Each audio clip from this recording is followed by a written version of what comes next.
Hello, ladies and gentlemen. Welcome to the debut edition of the Savage Wrestling Podcast presents WCW Monday Nights. Now, on today's debut episode, we are taking a look at Bash at the Beach 1997, which took place 28 years ago yesterday. I watched the show before, I watched the show the morning before and was just kind of really tired and wasn't able to record the debut episode the day of. So I do apologize for that. But let's talk about it. WCW in 1997 is on top of the wrestling world. They have beaten the WWF on a consistent basis and will do so until I think early or late 1998.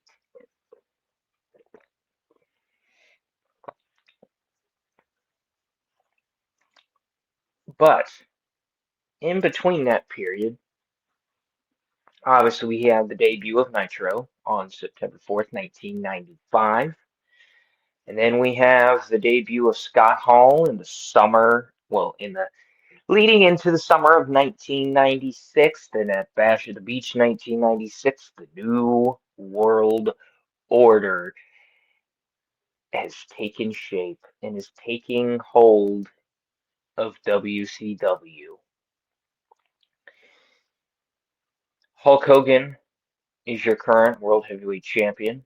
Sorry, Hollywood Hulk Hogan. The Outsiders are your current WCW champions. Lord Steven Regal is the World Television Champion. Jeff Jarrett is your current United States champion after defeating Dean Malenko on the Go Home Night show to the show. Fix is your WCW Cruiserweight champion, and I think I've hit on all the champions. Oh, and then Akira Hokuto is the WCW Women's World Champion. Now, why do I bring up the WCW Women's World Championship? Because it's defended here on the show for the last time. Um, yeah, yeah. WCW was trying to get a women's division in 1997, and yep, you heard that correctly. Women's wrestling in 1997 didn't have a whole lot of talent, and Medusa was the only female at the time that was under contract to WCW at the time, so Eric Bischoff would have to bring in favors from New Japan to have Medusa have some opponents. But without further ado, ladies and gentlemen, let's get into the show. The first match will be a respect match between Psychosis and Ultimate Dragon. Over the last oh, over the last few weeks, since losing his title at Slamboree at the hands of his former mentor, Sonny Ono, Ultimate Dragon has been hell-bent in getting his hands on Sonny, and at every turn, Sonny escapes and either costs Dragon his matches or he escapes, which is what got us here. Match starts off really well with the two trading moves that at the time no one was seeing in the WWF. Psychosis had a suicide dive to the outside, and the crowd was just very into it. See two instances here of Ultimate Dragon getting his hands on Sonny, only to be stopped by Psychosis. The finish, I thought, was almost poetic justice for Sonny Ono as he went to kick Ultimate Dragon, and instead, Ultimate Dragon reverses, and Sonny Ono accidentally kicks Psychosis straight into a Dragon Sleeper. The crowd went nuts for a Dragon Sleeper. 3-star match. I thought these two put on a hell of an opener. And that's honestly all I can say about it. Ultimate Dragon ends up getting the victory with the Dragon Sleeper, as I said before, and we continue on with this show. So, match number two, the Steiner Brothers versus Harlem Heat. Now, you would look at this match and say on paper, you know what? These two are going to kill it. These two tag teams are going to kill it. And kill it they did. Neither team was giving an inch, but man, these were my two favorite WCW tag teams, and I was rooting for Harlem Heat here. I've just seen enough of Harlem Heat to know that they have a real shot at the winners of the tag title match later on tonight. Now, let me give some respect to Scott Steiner. A man that fucking size should not be able to do the Frankensteiner the way he did in 1997, and honestly, we are seeing it now with Braun Breaker. We'll say this. This match was really good, and everything in this match was going well, and I was super invested until out of nowhere, Vincent, it was Virgil in the WWF. Vincent from the NWO comes out and fucks the whole thing up, and the match gets thrown at, and the referee calls for the disqualification. Harlem Heat win, but the fact that the match ended in a disqualification left me and the fans pretty pissed off. However, Rick and Scott proceed to beat Vincent's ass and give him their finish. Solid match, but a bullshit ending. Match number three, Hugh Morris versus Conan. This match could have easily been done as a dark match and because it killed the crowd in my opinion, and they weren't into it very all at all, and neither was I. This match was just slowed down to the point where it got boring. This is boring chance.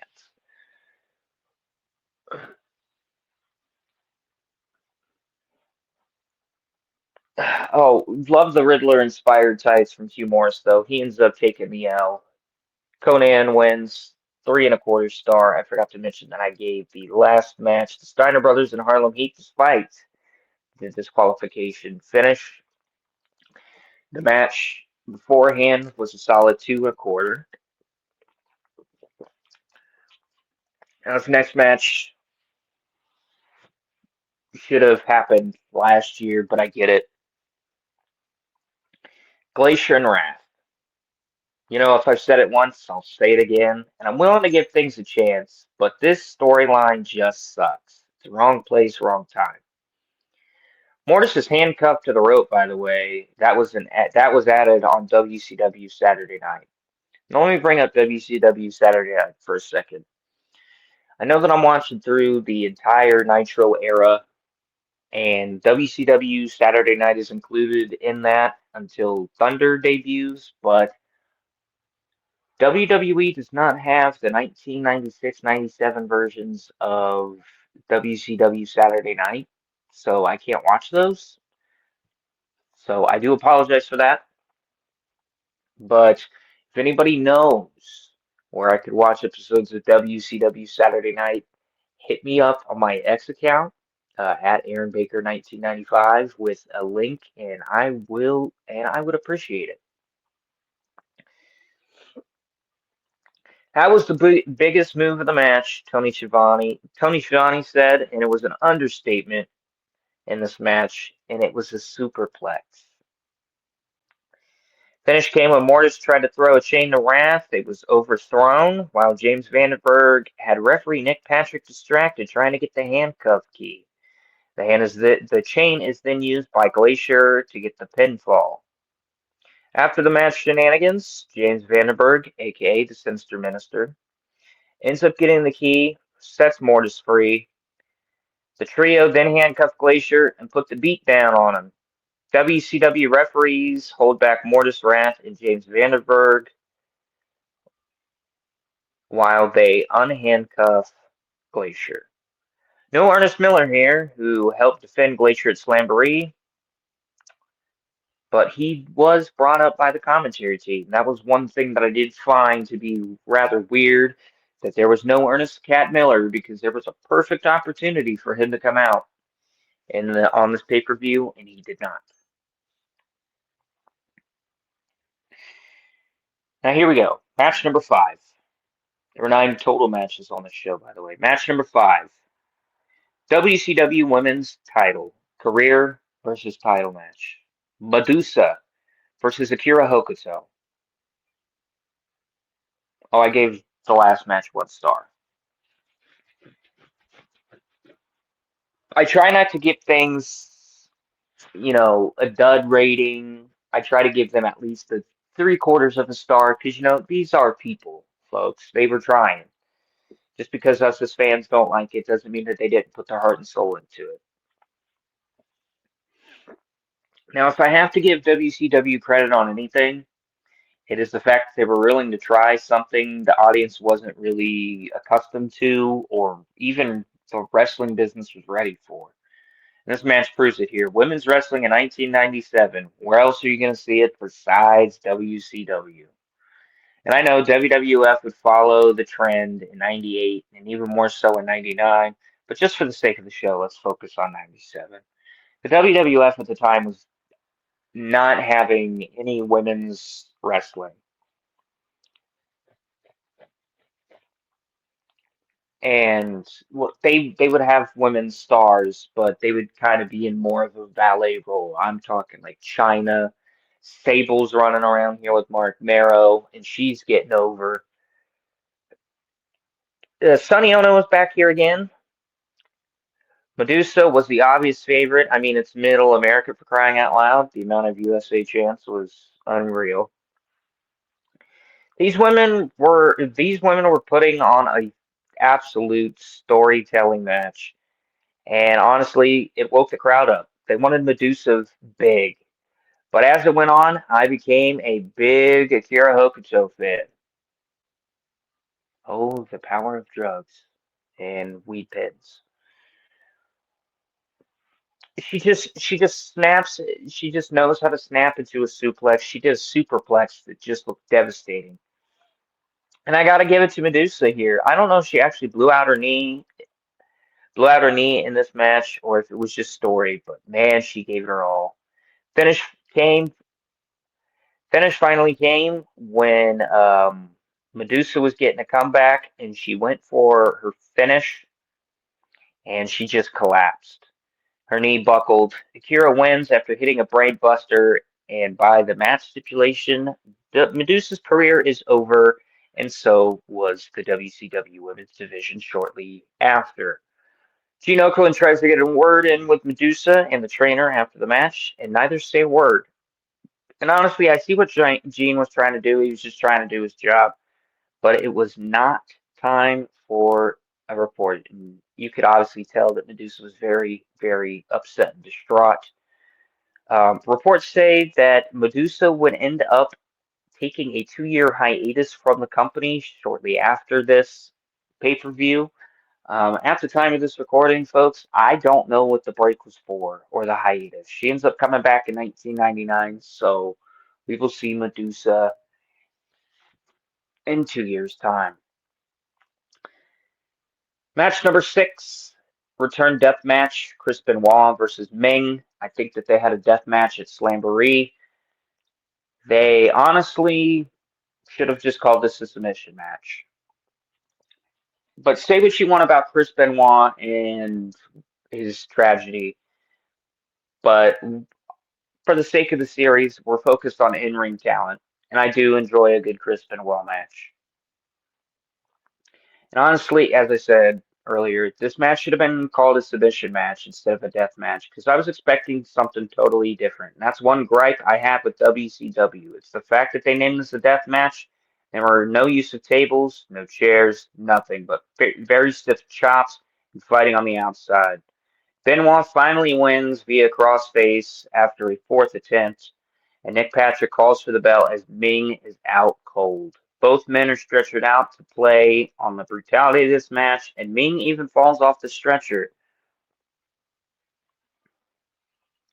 While they pick up the chaos, we get a promo package for the next pay-per-view Bash at the Beach. And it will be exactly 1 year since the NWO formed, and they are promoting the tag team match with Hulk Hogan and, that's right, the NBA's bad boy at the time in 1997, Dennis Rodman, will take on Lex Luger and the Giant on the next pay-per-view. So we get to look forward to that. A match that I was not excited for, match number 7, Steve Mongo McMichael versus Kevin Green. Oh, I gave the previous match 2.5 stars, and the women's match, I got to get into, as the series will progress, you'll start seeing that I get more into a flow. The women's match, I gave a 2.75 stars. Actually, you know what? We're just going to do it at the end. Back to match number 7. Steve Mongo McMichael versus Kevin Green. This is the second straight pay-per-view where two former NFL greats collide in a WCW ring, and honestly, that's the nicest thing I can really say. I understand looking at it with 1997 eyes, Mongo and Kevin Green were huge names, but they weren't great wrestlers, and this match really suffered from a lack of in-ring experience. Mongo will take Kevin Green on the outside, and wouldn't you know, Kevin Green's parents are in the front row. Mongo tried to take advantage of that fact, but Kevin's mom hits Mongo with her handbag. And I actually laughed. This was pretty funny. Um, Again, this match really suffers from in-ring experience. The finish comes as Deborah had referee Randy Anderson distracted by, wouldn't you know, the newly crowned United States champion Jeff Jarrett comes out to make the save for Mongo with the briefcase. With a briefcase in hand, he attempts to hit Kevin Green. Kevin ducks, and Jeff hits Mongo, instead costing him the match. Now, this has been an ongoing story on Nitro, and if Sting can trust Jeff, and why is Deborah coming out with Jeff, etc., etc., and this just added another layer. Again, not really one of the premier storylines in WCW. As you can tell, they're gonna end up. Listen, folks, they're eventually gonna hit their peak where we're gonna start seeing, common names like Eddie Guerrero's, the Rey Mysterios, and people like that. Match number 8. The WCW World Tag Team Championships are on the line here as the Outsiders take on Ric Flair and Roddy Piper. Now, this has been a ongoing feud between Piper and the NWO, the Four Horsemen and the NWO, so why not put them together? Man, this crowd was fucking on fire. They love the Outsiders. They love everything the NWO, but they love them some Hot Rod and Ric Flair a little more.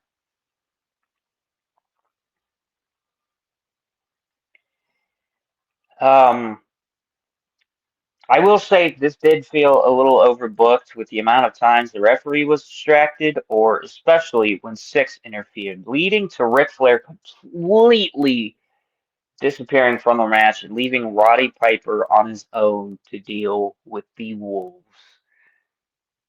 to deal with the Wolf Pack and Kevin Nash and Scott Hall.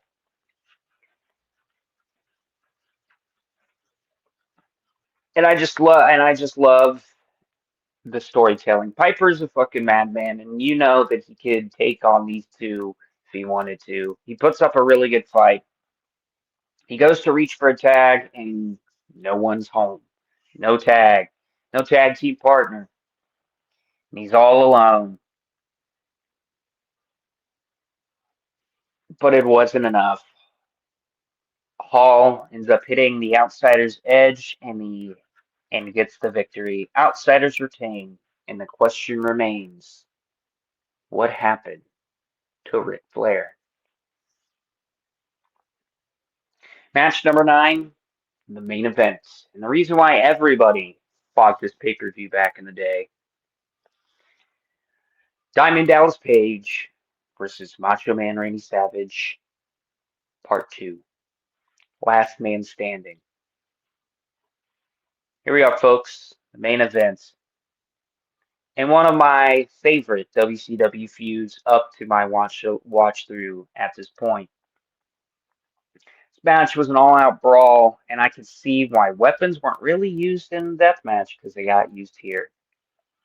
For fighting into the crowd and inside the arena, DDP. I mean, they fought everywhere in the arena. Macho Man went toward a wall, everywhere. The two come back to the ringside area, and DDP gets taken out by the ringside steps. Meanwhile, Macho Man goes back into the ring and goes over to Liz, who had powder ready and waiting for him. And of course, it goes into the eye of DDP. And I have no idea what the fuck DDP had with the letters DDP on it, but whatever it was, it shattered after Macho Man used it as a weapon. Macho Man is absolutely unhinged here in 1997, and I mean unhinged, all caps. The referee, Mickey J, he's just trying to do his job, get Macho Man away from the ropes so DDP can actually get up. It's the last man standing match for Mickey J. I understand it's part of the storyline. It's just those little things. A rope break in a last man standing match. And he is just a poor referee trying to do his job. And Savage punches him, then pile drives him. Took a good bump too. He looked dead. Randy Anderson comes out, tries to help. He gets thrown out. So then we're on the outside again. Randy is about to get his hands on DDP. Well, wouldn't you know it? Nick Patrick comes to save the day. Two continue to brawl and head to what Tony Schiavone alluded to as the WCW VIP area, where fans were having a literal Great American Bash. It was literally like a little section on the outside that had the scene of a picnic. DDP goes through their little makeshift fence there, gets up, hits Savage with a glass plate and a flower pot, finally putting him through a picnic table and dumping charcoal on Macho Man and uses a gorilla as a weapon. So we're back at the ringside area, and Savage goes to rip up the ringside padding. It tips a pile driver. Nick Patrick says no. He gets taken out. It's the third referee taken out. Savage goes to attack the cameraman, breaks that camera, and I don't think I've ever been so excited to see a steel chair in my entire life. But here we are. The two continue to brawl. Diamond Dallas Page goes up for would go for the diamond cutter multiple times in this match. But one part in particular is what leads us to the finish.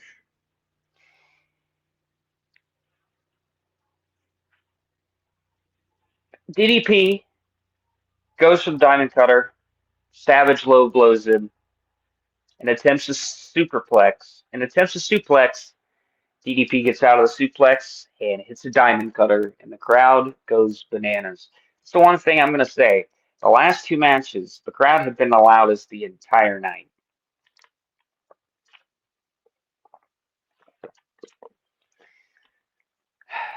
Finish comes, and Nick Patrick comes to make the count. And the fix is in when you see Scott Hall coming down the ramp, kicks Nick Patrick, gives DDP the outsider's edge after Savage hit him in the back with the tag title belt. Savage hits his signature elbow, and Savage gets the 1, 2, 3. Now here are my star ratings. Star ratings for the first match was 3 stars. That was the respect match. For the Steiner Brothers and Harlem Heat, I gave that 2 1/4. Hugh Morris and Conan was 3 1/4 stars. Glacier and Wrath was 1 star. The WCW Women's Title match, I gave 2 3/4 stars. They've really put on a good show. Really put on a good match, those two. The return death match between Chris Benoit and Ming, I gave 2.5 Steve McMichael and Kevin Green, which was kind of like the let me up match before the last two matches. I gave half a star. The WCW World Tag Team Championship match, I gave 3 1/4. And then Diamond Dallas Page versus Macho Man Randy Savage 2. By the way, I do want to make this point. I forgot to make this point in my notes. I called this a lights out match twice. So I'm just gonna say Savage Page 2 lights out match because they called it a lights out match on the pay-per-view. James J. Dillon called it a lights out match on the Nitro, on the go home Nitro after Savage punched him. It was an added step. So my final thoughts. My final thoughts on WCW's Great American Bash. It was a okay pay-per-view. Nothing really to write home about. This was kind of like about a two-match card with the Outsiders taking on Ric Flair and Roddy Piper with the tag titles on the line. DDP and Savage 2. Well, and DDP and Savage 2. Those were the two matches that everybody seemed to be the hottest for, and it's very understandable. Very understandable. Now, I will say tomorrow, the next time you hear my voice, will be covering the Nitro after this show, and that should be up within the next couple of days. So we could go ahead and stay on the timeline. But here are my final thoughts. It was a two-match pay-per-view, pretty much, with a lot of filler matches, those being Hugh Morris and Conan, Glacier and Wrath, and Steve Mongo McMichael versus Kevin Green. I'm super excited to see what they do with Bash at the Beach '97. Again, I should have mentioned this beforehand. I'm watching all of this stuff for the first time. I was a little kid during the Monday night, during this era specifically. I will say I'm excited to get through the rest of 1997 as this year progresses because it just the year 1997 gave us some good shit. Gave us some good shit. If there is anything better that I can do, please put it in the comments section below. This will be a YouTube only exclusive. I'm going to try to work on trying to get some clips, some um, some pictures to show up in the background. Once I get yeah, once I'm able to figure all this shit out with SteamYard and all of that stuff, we will you will see a better quality of show. This is just episode 1, and it's only going to go up from here, ladies and gentlemen. But that was my review of Great American Bash. Maybe I was wrong on a couple of matches. Go back and watch it for yourself. It's on Peacock for the time being. But I hope that you guys will go on this WCW journey with me because we're really going to try to figure out, as a fan, as a wrestling fan, where would I, Aaron Baker, have jumped off the WCW ship and went immediately to the WWF? Hope you guys enjoyed this first episode. Episode 2 will be coming at you in a couple of days. If you liked what you heard, like, comment, subscribe, and thank you for watching.